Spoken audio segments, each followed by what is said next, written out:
And our next speaker is Eric Ivankovich, Senior Technical Specialist Security from Microsoft Canada. Eric helps enterprise organizations understand and respond to the modern threat landscape with up-to-date security solutions. Eric is a defender for Office 365 Ranger who works directly with email security engineering, customer experience, and the marketing team. And Eric leverages his 20 years of messaging experience to help customers understand how to protect themselves against the most leveraged attack vector, which is email. And Eric will talk about phishing in 2022. All right. As Brian said, I'm a senior technical specialist at Microsoft Canada. What that really means is it's my primary responsibility to talk to customers and help them ensure that our security products meet their needs in their environment before they buy. Given my deep background in messaging, unlike Oren, my new friend here, I'm going to really concentrate on the email aspect of phishing.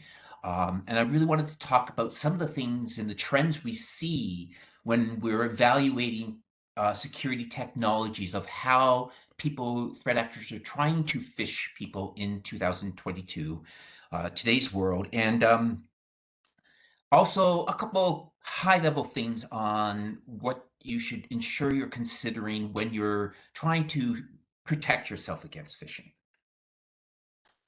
So starting with a slide in today's world where we say, what is phishing is kind of almost silly. I did it anyways.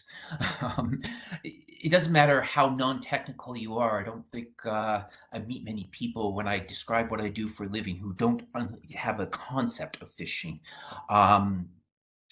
When I get deep dive into email specifically, I really try to help customers understand that the technologies for potentially unwanted emails, the spam, the marketing, the newsletters, or the e-Christmas cards, and technologies that are designed to keep a threat actor who's actively trying to get into your environment out, are similar but quite different in a lot of ways.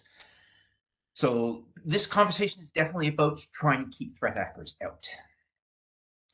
When you think about phishing, Oren mentioned in his presentation about the ease of a phishing campaigns. When we think about phishing, we think about it in three different levels here. So that first, really easy for a threat actor to pop up, sense a day. We really just call that phishing. And what they end up trying to do is they're trying to send that out to as many people as possible. They usually leverage, in order to make this more effective, these lures that we talk about. During the pandemic, the COVID things, a couple months ago, the Russian-Ukraine war, sometimes still now, the US elections, all those things. They're trying to target whatever's top of mind for your end users to think about to draw them in towards that. If a threat actor is trying to target your environment, a lot of times they will put a little bit more reconnaissance into your environment. They'll be able to find out through social media and post and passive reconnaissance things about your environment. For example, if somebody's trying to attack Microsoft and me, instead of the email saying dear user or dear for somebody, it will say dear Eric. And because they know Microsoft's a technology company and I'm probably a technical geek, they might actually try to focus the subject of the email into some kind of technical lure because they're targeting. We call that spear phishing. The most extensive from a threat actor point of view, and we do see threat actors who try this, are they really trying to get at certain people in your environment, which we call whaling. They're usually trying to get at the people who hold the financial keys to your kingdom or strategic keys to your kingdom. Working with my customers, a good example with that was I had a customer who had announced in the news that they were looking to expand to a new region. The threat actor had taken the time to learn about the CEO, look at the CEO's social media and find out that the CEO's brother-in-law actually was in real estate. So the threat actor pretended to be the brother-in-law and sent the CEO an email saying, "Hey, I found this property in the region you're looking for that would be perfect for your expansion." Regardless of the type of phishing, there are several common email phishing strategies that we see, or technologies. I'm going to start with the email itself. So this is when they've weaponized something within the email. This is a very common technique, and really the best way when you're thinking about trying to fight this is to understand the threat landscape. At Microsoft, we leverage 43 trillion threat-related signals per day that we get through all the things Microsoft Technology sees and our ecosystems, our partners, to actually take a look using machine learning models at emails and understand the threat landscape and what threat actors are trying to change every day and compensate them using that threat modeling models.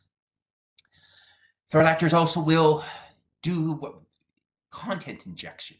So this is usually modifying the attachment or a website to be able to weaponize those particular aspects. The best defense usually those at a high level is a sandbox or a detonation chamber, something that will pull that attachment during delivery, or that website that URL points into a controlled environment that actually looks for the activity. Some key things that I like to look for there in technologies that are important. A lot of times threat actors will try to encrypt or compress an attachment to ensure that the sandbox can't execute it. So you need something that can interact with that machine learning to be able to read the passwords that they're sending in email and use that to decompress or de-encrypt. Another one that we see a lot is they're putting in pictures, so octa-character resolution to recognize that password. Our sandboxes, and most sandboxes should be able to detonate over time, so multiple detonations, because we see a lot of times when a threat actor will delay a payload. Link manipulation, usually when I see this, it's when a threat actor will weaponize something after delivery. So they're trying to wait for the protection stack to finish its job, deliver it to the end user, and then be able to change the content that the website is pulling to and make that malicious. So it's important whatever technology you're using will check every single URL, click at the time the user clicks those URLs, time of click, and no matter what client the user puts that email into. I do see some trends towards read-only type of things. And I really believe that in working with customers, I find that if you think about usual behavior security, an end user thinks that they're supposed to interact with that website or that attachment. And if you make it read-only, they quite often go to shadow IT and find another way to interact with that attachment to website, look in a different email system or things like that. So I'm a big believer in interacting and being able to interact with that endpoint to do a virtualized OS if you want to do some kind of isolation, so that weaponized URL or attachment causes a problem, it separates itself from the actual operating system. Spear phishing is very common in the aspect that what they're trying to do here is just to be able to get the end user to reply to a message. The goal from the threat actor may be to have the end user create an action, pay a bill that's not there, give out details, or maybe just getting the user to respond will let the end user know the way that you format your email aliases and things like that. Man-in-the-middle attacks, especially in emails, usually we relate this to compromised mailboxes. So a threat actor is going to take control over a mailbox and watch the conversations between two people. At some point, they will modify the client so the actual owner of the mailbox doesn't see this conversation anymore and take it over.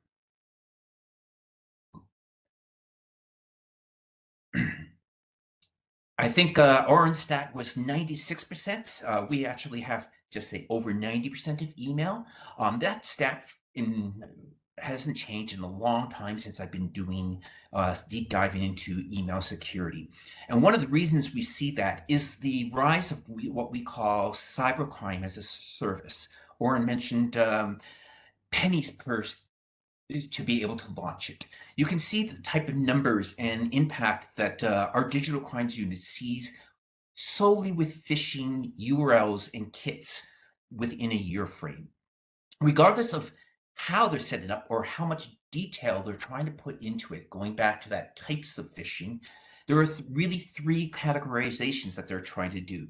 The business email compromise, where they're actually trying to get at somebody who holds the financial keys to your kingdom, strategy, or things like that.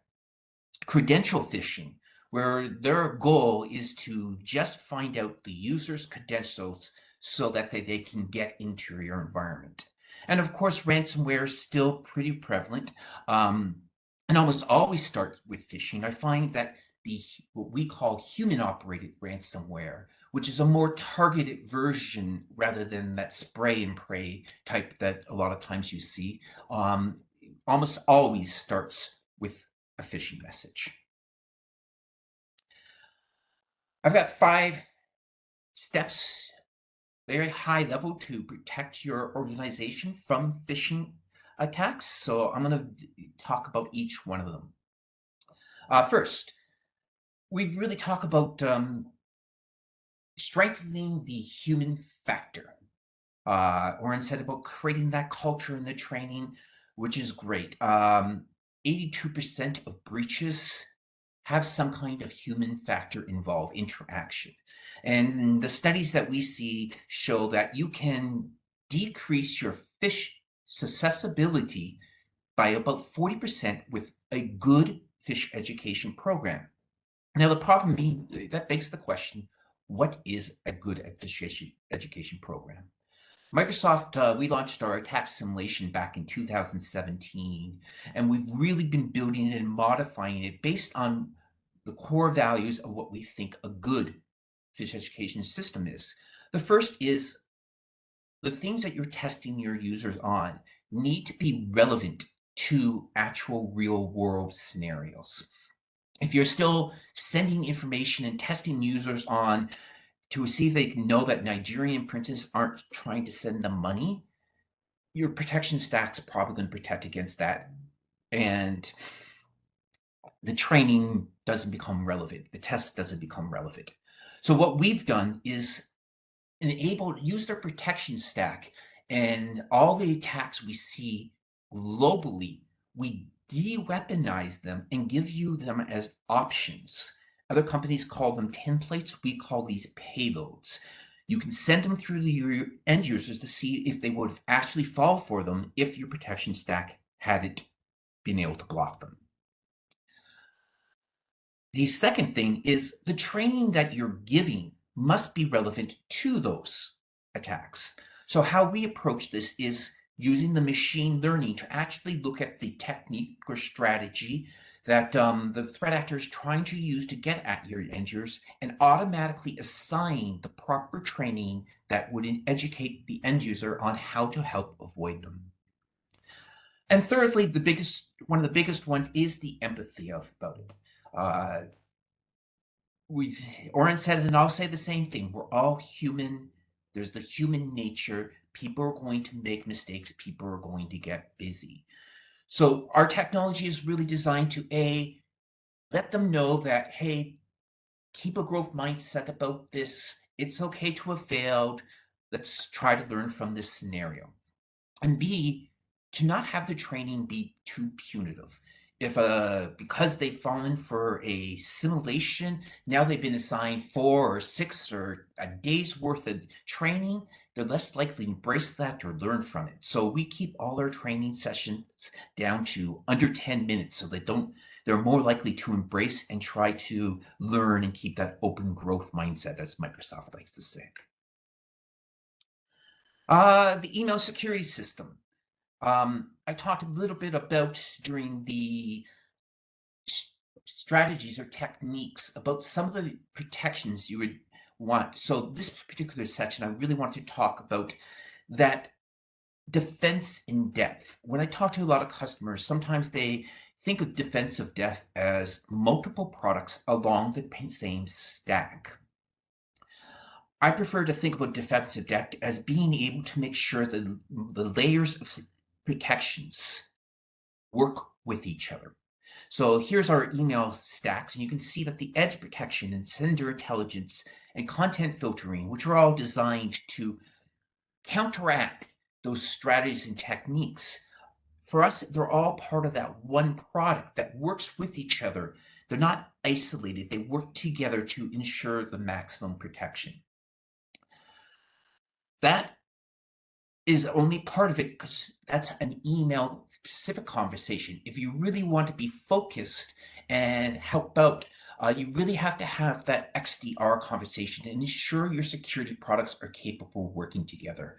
I've seen a lot of times when a threat actor will use disjointed security products as an advantage that should they get in and create a breach, what we'll then do is cause alerts all along the other security products in your environment and causing your security operations team to chase their tail, hunting hundreds and thousands of alerts and not really know where the breach occurred or where the threat actor is doing lateral movement and the impact of the actual attack.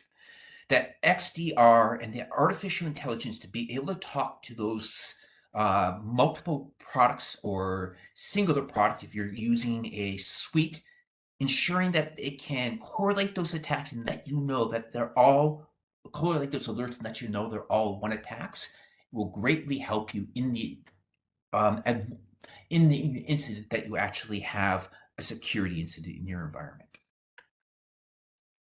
MFA, I don't think we talk about security anymore.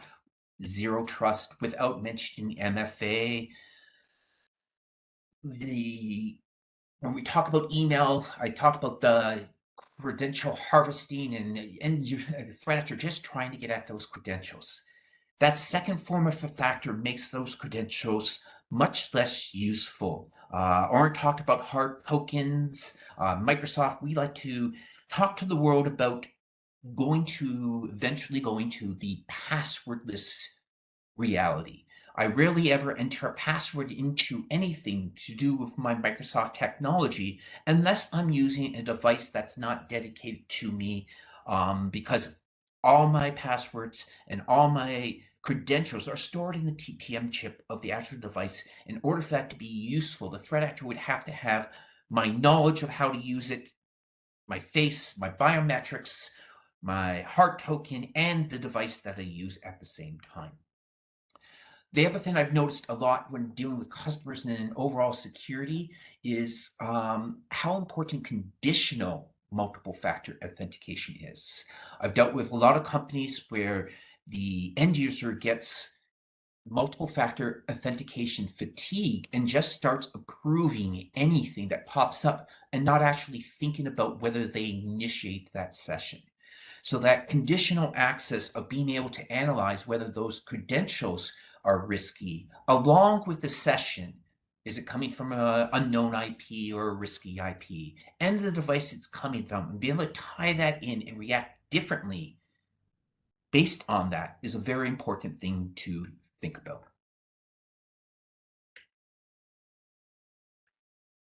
Spoofing protections. Spoofing and impersonation are two technologies that the threat actors often use. Spoof is interesting because it's a valid business technique that a lot of threat actors will use because it does hide where the email comes from. where impersonation mostly relies on the fact that the end user won't pay attention to exactly to where the sender is coming from. Our security operations manual for Defender for Office 365 really what says about monthly you should be reviewing your spoofing and impersonation to understand not only what's trying to happen, but the things that you've allowed in your environment. Quite often, I find that a stale allow is too broad or no longer relevant, and a threat actor can take advantage of that and bypass the security stack that's meant to protect you.